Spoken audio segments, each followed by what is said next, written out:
नमस्कार, मेरा नाम है संदीप सिंह और आप सभी का स्वागत है नॉलेज गुरु चैनल में। दोस्तों, आज की इस वीडियो में हम बात करने वाले हैं पपीता की खेती के बारे में। पपीता की खेती एक ऐसी खेती है कि अगर आप पूरी सावधानी और देख रेख के साथ इसे करते हैं तो आप प्रति एकड़ सालाना 5.5 लाख रुपए तक की आमदनी ले सकते हैं। लेकिन पपीता की खेती में कुछ खास बातें हैं जिनका ध्यान रखना बहुत ज़रूरी है। क्या है ये खास बातें? मैं आपको आगे वीडियो में बताऊंगा। फिलहाल वीडियो को शुरू करते हैं, लेकिन वीडियो में आगे बढ़ने से पहले आपसे एक छोटी सी रिक्वेस्ट। अगर आप चैनल पर फर्स्ट टाइम आए हैं तो प्लीज़ चैनल को सब्सक्राइब जरूर करें, साथ ही बेल आइकॉन को प्रेस करके वीडियो को पूरा देखें। दोस्तों, इस वीडियो में हम सबसे पहले बात करेंगे पपीते की खेती के लिए ज़रूरी मिट्टी की किस्म की, जलवायु और तापमान की। उसके बाद क्रमशः बात करेंगे पपीते के खेत की तैयारी कैसे करनी है, पपीते की उन्नत किस्में कौन सी हैं, पौधों की रोपाई का सही समय और तरीका क्या है, पपीते में लगने वाले रोग और उनकी रोकथाम कैसे करनी है, पपीते के पौधे की सिंचाई, निराई और गुड़ाई तथा फलों की तुड़ाई कैसे करनी है, और अंत में हम बात करेंगे पैदावार, लागत और मुनाफे की। चलिए सबसे पहले बात करते हैं पपीता की फसल के लिए ज़रूरी मिट्टी की किस्म, जलवायु और तापमान की। दोस्तों, वैसे तो पपीते को पूरे भारत में कहीं भी उगाया जा सकता है। ये हर प्रकार की मिट्टी और तापमान में उगाया जा सकता है, लेकिन इसकी खेती के लिए बलुई दोमट मिट्टी को सबसे अच्छा माना जाता है। मिट्टी का पीएच मान सामान्य मतलब 6 से 7 के बीच में होना चाहिए। साथ ही खेत में जल निकासी की उचित व्यवस्था होनी चाहिए। अगर तापमान और मौसम की बात करें तो पपीते की खेती किसी भी मौसम में की जा सकती है, लेकिन 10 डिग्री सेल्सियस से 40 डिग्री सेल्सियस तक का तापमान इसके लिए सबसे अच्छा माना जाता है। दोस्तों, पपीते की रोपाई से पहले आपको खेत को रोपण के लिए तैयार भी करना होता है। इसके लिए सबसे पहले आपको प्रति एकड़ 6 से 7 ट्रॉली गोबर की सड़ी हुई खाद खेत में डालकर जुताई करवा देना है। इसके बाद खेत की सिंचाई करके दोबारा से जुताई करवा कर मिट्टी को भुरभुरा बना देना है। इसके बाद अगर आप चाहें तो अपने खेत की मिट्टी की जांच करवा के उसमें जरूरी अन्य उर्वरक जैसे पोटास या फास्फोरस आदि भी डाल सकते हैं। अब बात कर लेते हैं पपीते की उन्नत किस्मों के बारे में। वर्तमान में पूरे भारत में पपीते की सैकड़ों उन्नत किस्में उगाई जा रही हैं। कुछ किस्में हैं जो अधिक ठंडे वाले इलाकों के लिए उपयुक्त हैं, वहीं कुछ किस्में गर्मी वाली क्षेत्रों के लिए भी अच्छी हैं। वर्तमान में कुछ किस्में ऐसी भी आ गई हैं जिनमें रोगों और कीटों का प्रकोप कम देखने को मिलता है, जैसे इजरायली और ताइवानी हाइब्रिड एवं रेड लेडी 786।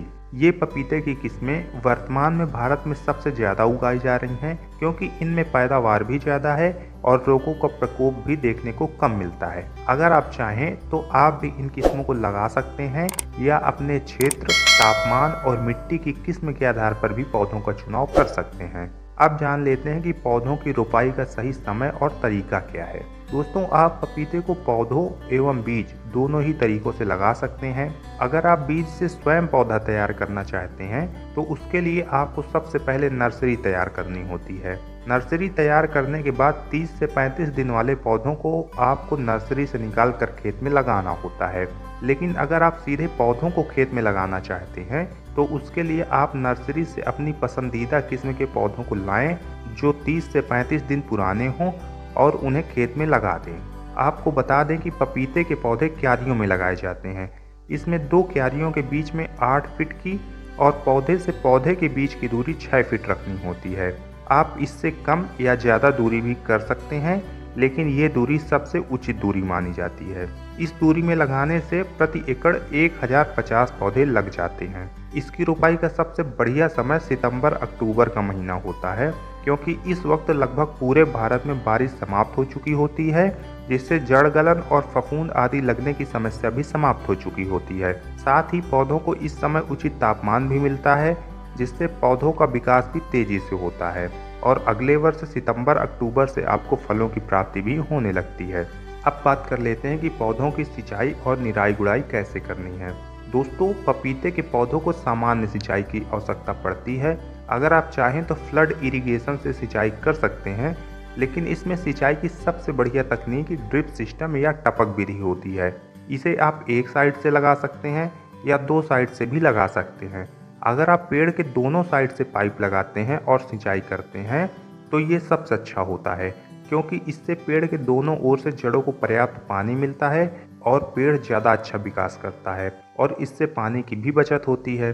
दोस्तों, अगर बात करें निराई और गुड़ाई की, तो प्रथम वर्ष आप निराई गुड़ाई की जगह क्यारियों के बीच में जो जगह खाली पड़ी होती है उसमें कोई हल्की फसल ले सकते हैं, जैसे मूली, चुकंदर, पालक, धनिया, गेंदा या फिर मूंगफली आदि। इससे आपका एक वर्ष का पूरा खर्च भी वसूल हो जाएगा और निराई गुड़ाई भी नहीं करनी पड़ेगी। लेकिन अगर आप कोई फसल नहीं लेते हैं तो आप ट्रैक्टर या मिनी ट्रैक्टर के माध्यम से खरपतवार को नष्ट कर सकते हैं। वैसे अगर आप ड्रिप सिस्टम से सिंचाई करते हैं तो आपको खरपतवार की समस्या भी नहीं आएगी। चलिए अब बात कर लेते हैं इसमें लगने वाले रोगों और उनकी रोकथाम की। दोस्त, अगर आप अच्छी किस्म के पौधों को लगाएंगे तो रोग भी कम देखने को मिलेंगे। मैं ऐसा नहीं कहूँगा कि अच्छे किस्म के पौधों में रोग लगेंगे ही नहीं, रोग लगेंगे लेकिन कम लगेंगे। पपीते के पौधों में रिंग स्पॉट, मोजैक, डिस्टोसन और जड़ व तना गलन आदि रोग लग सकते हैं, जिससे पौधों को काफ़ी क्षति भी हो सकती है। इससे रोकथाम के लिए आप डॉक्टर से मिलकर उनकी सलाह पर रोकथाम कर सकते हैं। अगर मैं इस वीडियो में आपको रोकथाम के बारे में बताऊंगा तो शायद ये सही नहीं होगा, क्योंकि सही रोकथाम पौधों की किस्म, रोग की प्रकृति और पौधे की उम्र देखकर ही की जा सकती है। और मैं बिना देखे कुछ बताऊंगा तो शायद इसका निगेटिव प्रभाव भी आपके पौधों पर पड़ जाए। इसलिए आप डॉक्टर से मिले और उसी की सलाह पर अपने पौधों की रोगों की रोकथाम करें। अब जान लेते हैं कि फलों की तुड़ाई कब की जाती है। दोस्तों, पपीते की तुड़ाई के लिए आपको इसके रंग और वजन पर ध्यान देना होता है। जब पपीते का वजन 1.5 किलो से 2 किलो तक हो जाए और इसका रंग गहरे हरे रंग से हल्का पीला होने लगे, उस वक्त इसकी तुड़ाई कर ली जाती है। तुड़ाई के वक्त फल का कड़ा होना काफ़ी ज़रूरी है, क्योंकि इन फलों को ग्राहक तक पहुँचते पहुँचते 3 से 4 दिन का समय लग सकता है और पपीता गलकर खराब ना हो जाए, इसलिए जब कड़ा हो और पीला होने लगे तभी इसकी तुड़ाई कर ली जाती है। और अंत में हम बात करेंगे पौधे से होने वाली पैदावार, लागत और मुनाफे की। दोस्तों, अगर आप 1 एकड़ में पपीते की पैदावार लेना चाहते हैं तो इसमें 8 बाई 6 फीट की दूरी रखते हुए कुल 1050 पौधे लगेंगे और प्रति पौधा आपको औसतन 60 किलो पैदावार मिलेगी। हालांकि अगर आपने पूरी सावधानी और देख रेख की है तो ये उपज 70 से 80 किलो भी जा सकती है। अगर हम प्रति पेड़ 60 किलो पैदावार भी माने तो कुल पैदावार होगी 1050 × 60 बराबर 63,000 kg या 63 टन। और जिस वक्त आपकी फलों की तुड़ाई होगी अक्टूबर-नवंबर में, उस वक्त त्योहारों के सीजन में इसका रेट भी बहुत अच्छा मिल जाता है, मतलब 15 से 20 रुपए पर केजी तक मिल जाता है। लेकिन अगर हम गिरी से गिरी स्थिति में 10 रुपए पर केजी भी मान लें तो कुल बिक्री होगी 63,000 × 10 बराबर 6,30,000 रुपए की। अब अगर इसमें से हम लागत हटा दें जो ज़्यादा से ज़्यादा 1 लाख रुपए आएगी तो शुद्ध मुनाफा होगा 6,30,000 माइनस 1 लाख बराबर 5,30,000 रुपए। इस तरह से अगर आप अच्छी किस्म, सिंचाई और रोगों से रोकथाम पर ध्यान देते हैं तो आप बड़े आराम से प्रति एकड़ प्रति वर्ष 5 लाख से 5,25,000 रुपए तक मुनाफा सालाना कमा सकते हैं। और जानकारी के लिए बता दूं कि एक बार पौधा लगाने पर यह 3 सालों तक फल देता है, जिससे मुनाफा अगले साल से 6 लाख रुपयों तक पहुंच सकता है। तो ये था वीडियो पपीता की खेती के संपूर्ण जानकारी का। आपको ये वीडियो कैसा लगा कमेंट्स में ज़रूर बताएं।